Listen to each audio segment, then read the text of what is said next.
अहमदाबाद में air India plane दुर्घटना को आज 1 साल पूरा हो गया है। उस दिन प्लेन में सवार 241 पैसेंजर्स और क्रू के अलावा 19 ऐसे लोगों की जान भी गई थी जो ग्राउंड पर हादसे की चपेट में आ गए थे। आपको शायद वो तस्वीर याद हो जिसमें भड़कती ज्वाला से एक महिला चिल्लाती हुई बाहर निकल रही थी। आज 1 साल बाद भी उसके आंसू सूखे नहीं हैं, क्योंकि उस दिन सीताबेन तो बच गई लेकिन अपने 15 साल के बेटे को नहीं बचा पाई।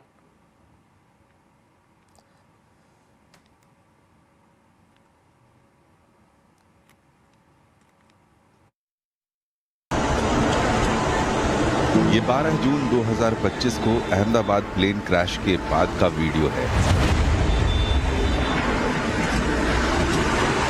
सीताबेन आग के दरिया से बचकर भाग रही थी और चिल्ला रही थी क्योंकि बेटे को बचाने की कोशिश में हाथ जल गए, लेकिन 15 साल का बेटा आकाश आग में ही समा गया। सीताबेन ठीक उसी जगह चाय का ठेला लगाती थी जहां एयर इंडिया का बोइंग ड्रीमलाइनर क्रैश होकर गिरा था। उस दिन आकाश मां को टिफिन देने आया था और टिफिन देकर वहीं सामने वाले पेड़ के नीचे सो रहा था। आज तक सीताबेन सदमे से बाहर नहीं आई है। उनकी बेटी कहती है कि मां ने आकाश को बचाने की बहुत कोशिश की, लेकिन बचा नहीं पाई।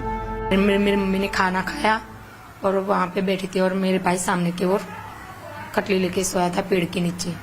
और जैसे ही विमान क्रैश हुआ ना बिल्डिंग के अंदर, वैसे ही धुआं काला धुआं निकल गया।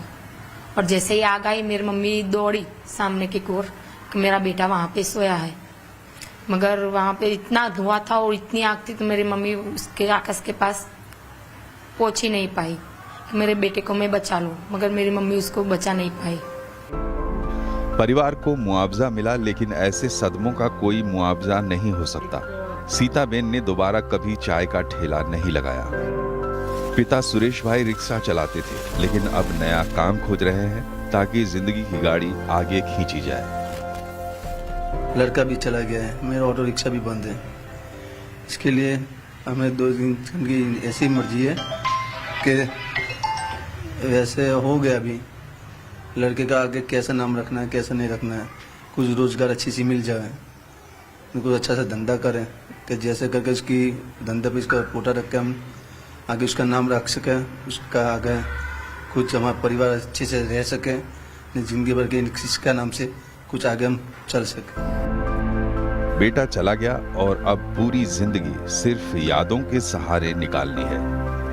परिवार पर कितना बड़ा दुख है वो शब्दों में हम बयान नहीं कर सकते, लेकिन उम्मीद पर पूरी दुनिया कायम है। लेकिन ये उम्मीद तभी टिक पाएगी जब परिवार के मुखिया के पास काम के लायक कोई रोजगार भी हो पाता। केतन जोशी, अहमदाबाद।